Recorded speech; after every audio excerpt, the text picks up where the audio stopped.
Inna hadzal Qur'an sak temne ikilah Qur'an iku yahdi ku nunjukno apa Qur'an. Lilati maring dalan, ayo tariqati tegese dalan. Alati kang ya kang telati ku aqwam iku luwih jejeg. A'dalu tegese luwih jejeg, wa aswabulan luwih bener. Wa yubasyirulan hubunga apa Qur'an al-mukminina ing pira-pira wong mukmin. Alladzina rupane mukminin ya'maluna kang padha nglakoni sapa mukminin as-sholihat. Ngeleng-eleng ini, mukminin sing nglakoni sholihat, ora sing muk pertuntang-pertuntung ning omah ngrasa bener dhewe tapi ora ana sing dilakoni. Dadi mukminin sing ya'maluna sholihat. Saelek-eleke partai iku sering duwe paguyuban, ngrudak-gruduk istighosah mbok gawe sekolahan. Saelek-eleke partai. Saelek-eleke ormas yo sering gerakno masa kanggo kebaikan. Bisa soleh-soleh wong dhewean paling klunak-kluk. No. Para teroris, para pembunuh diri itu rata-rata berangkat dari orang yang sudah anti sama kepartaian, anti sama golongan, merasa suci sendiri, kemudian banyak terjadi bom bunuh diri dan sebagainya. Itu sejarahnya panjang. Memang samu gampang tapi urip ya. Sebab itu semenjak itu sudah ulama-ulama itu tidak senang sama orang yang merasa sok suci sendiri bener. Loh, saya sering ditanya, Gus, sampean itu kan tidak berpartai. Terus kalau organisasi di Indonesia yang sampean ikuti apa? Tak jawab. Asal NU atau Muhammadiyah itu mayoritas, saya hanya ada di antara dua itu. Asal mayoritas, masih mayoritas. Karena kalau tidak direduksi begini, kita akan ikut kelompok-kelompok kecil yang merasa benar sendiri. Misalnya kelompok-kelompok yang kecil-kecil sing aneh-aneh. Itu kan mereka lebih orisinil. Tapi saat orisinil kelompok kecil itu luwih ngeri. Misalnya kayak kemarin ada kelompok An-Nazir. An-Nazir mungkin dia bisa ngepas no dawe Nabi. Yang sing rambutnya diping nih loh.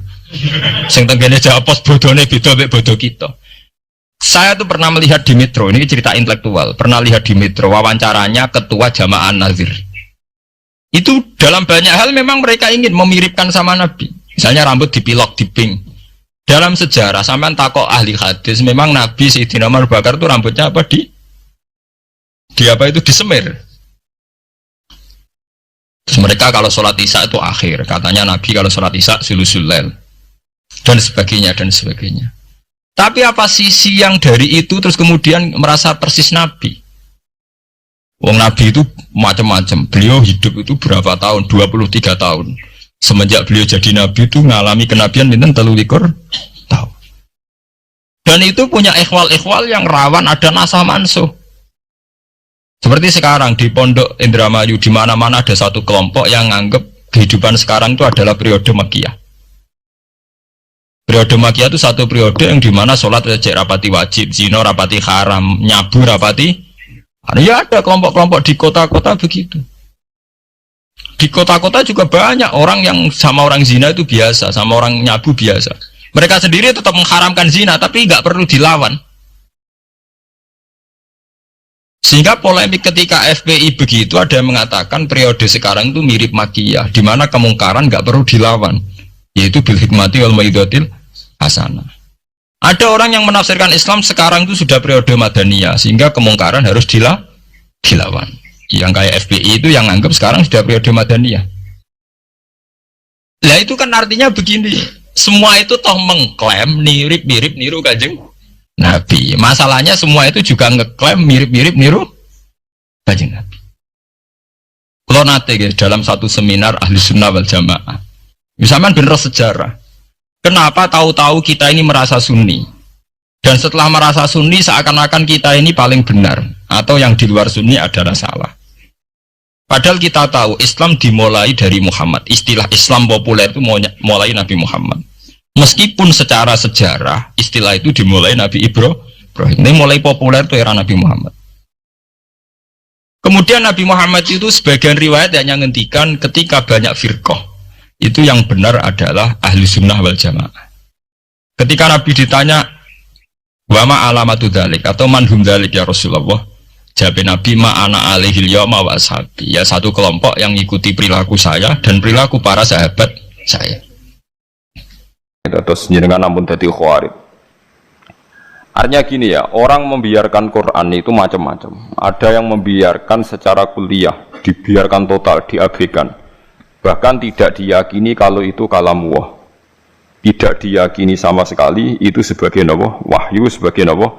Kalamullah. Itu kafir, berarti kafir tulen, bener-bener kafir. Ada yang membiarkannya itu semi, agak iya, agak enggak. Ya iman tapi gak faham. Nak kepengen faham, ya ibu iman. Ibu ruwet nih, ruwet nih. Niku kata sangat. Dan itu ya muslim, tetap mukmin tapi dianggap fasik. Misalnya contoh gampang ya, contoh paling gampang. Niki kula waca nggih, terus niki ben jinan gak dadi khawarit. Kula waca Arabe mengke kula terangaken. Wa qala Rasulu ya Rabbi inna qaumi ittakhadhu hadzal Qur'ana mahjura. Bahwa Kanjeng Nabi ngeluh Quran itu dibara wong kafir. Manane dibara walam yu'minu bi. Fahadil ayatu waradat fil kuffar. Fahadil ayatu waradat fil kuffar al-mu'ridina 'anil Qur'an. Alladzina lam yu'minu bihi. La fi man hafidhahu minal mu'minin tsumma nasiyahu. Nggih kula waca. La fi man hafidhahu minal mu'minina tsumma nasiyahu. Teng qauluhu mahjuron. Wa in kana yu'atabu alaihi fil akhirah. Lima waroda man ta'allamal Qur'ana wa alika mushafahu lam yata'ahadhu wa lam yangdur fihi ja'a yaumal qiyamati muta'alliqan bi yaqulu ya rabbi abduka hadza ittakhadhani mahjuran ikdi baini wa bainah. Terus ngeten nggih. Dawuh Imam Sawi sebagai pensarah Jalalain, dan dawuh ini pasti benar, saya pastikan benar karena saya berkali-kali baca di Bukhari dan saya ajarkan di sarang di mana-mana, saya ulang-ulang. Ayat ini bagaimanapun turun pada orang kafir yang i'rad meninggalkan Quran, itu artinya tidak menganggap itu sebagai kalamullah, tidak menganggap itu sebagai apa? Kalamullah. Tapi kalau orang mukmin kayak kita ini mukmin, meninggalkan Quran dengan arti tidak mengamalkan, tidak mengamalkan, itu mau fasik. Fasik wae ya ora sida kadang-kadang. Mergo taate luwih akeh. Nggih taate. Misalnya ngeten contoh gampang. Wonten tiyang niku maniak perempuan. Nak zina ora gelem tapi nak ra ngegang ning perapatan delok wong ayu ngelu misalnya. Ya akeh wonten. Wong Islam ku mayoritas nggih ngoten niku. Kelakuane ngoten. Nah itu kan dia ini ngerti nak itu salah cara Quran. Qul lil mu'minina yaghuddu min absarihim. Orang mukmin itu nak iso meremno aja sampai delok wong wedok sing mboten mahram, mboten bojo. Wa yahfadzu furujahum, dan menjaga farjinya dari zina.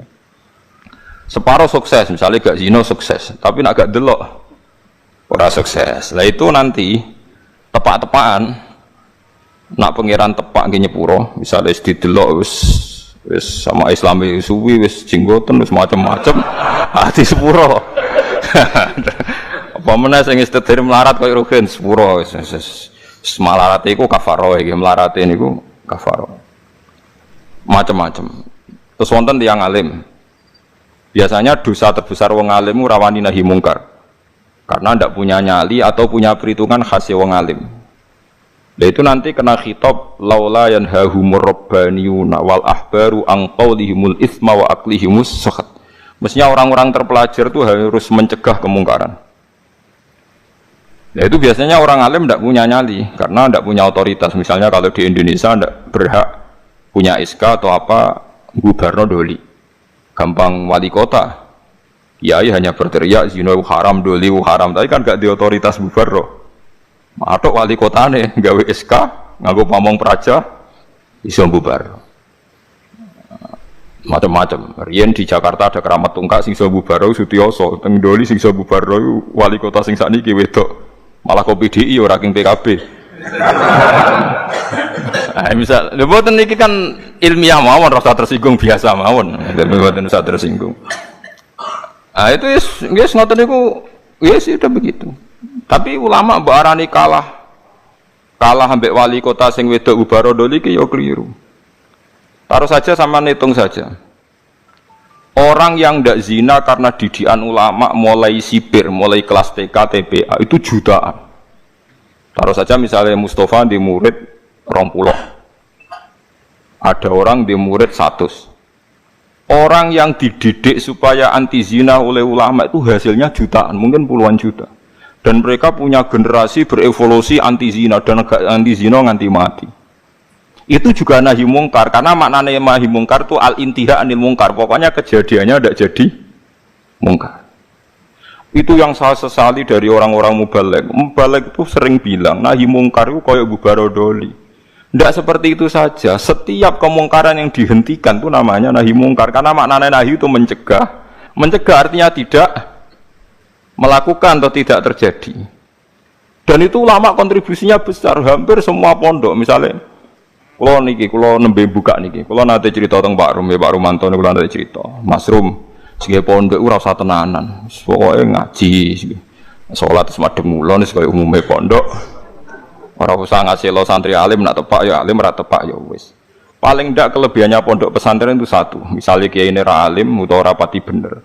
Ada kesepakatan mentabukan zina. Jadi kelebihannya pondok pesantren itu ada kesepakatan mentabukan zina, mentabukan nyolong, mentabukan melakukan sesuatu sing asusila. Sehingga kita punya konsensus dengan tradisi mondok, tradisi TPQ, TPA itu ada konsensus di mana barang buruk dihukumi buruk.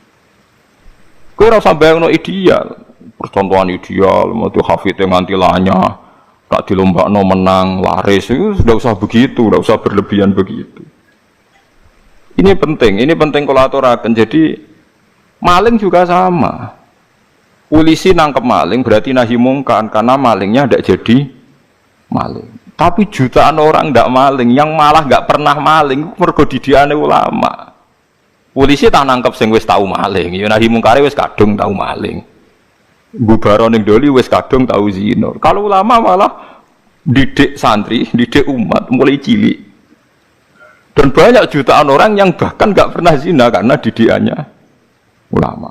Mulai sing ngaku karisma sampai sing meden-meden disoben diris alat kelaminnya semacam-macam. Iku modele rugen sing iso nerangno. Sing iso nerangno wong tau zina wedok sok men dicubles iku res. Iku bagiane rugen aku ora mentolon nerangno. Wis macam-macam lah mulai ngekei penjelasan.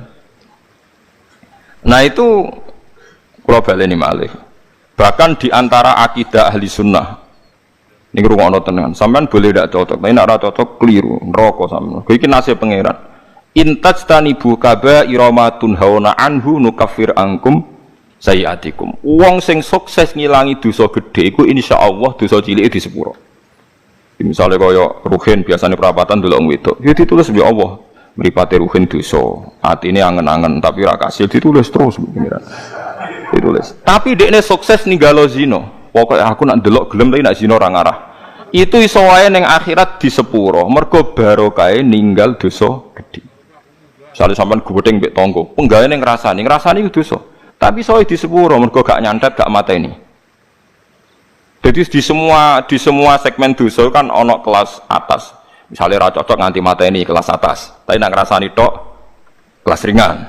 Seneng wong wedok zina kelas berat. Tapi nak ndelok tok kelas ringan. Iku iso wae iso ben iku barokah ngeduwi sing gedhe, sing cilik di sepuro. Jika kamu jika kamu menjauhi dosa-dosa besar, nukafir angkum sayiatikum. Wes wong zuwud-zuwud ora percaya lah piye wae iku dawuhe pangeran. Kowe kudu iman dan ini menguntungkan Mas. Kowe kudu iman. Paham nggih? Pokoke anggere kasil ngaduwi sing gedhe, sing cilik di sepuro. Tapi pertanyaannya jare Fathul Mu'in, masalahnya sing cilik iku terus wis kadung gedhe. Kan gak sida cilik. Aku ngulasine kan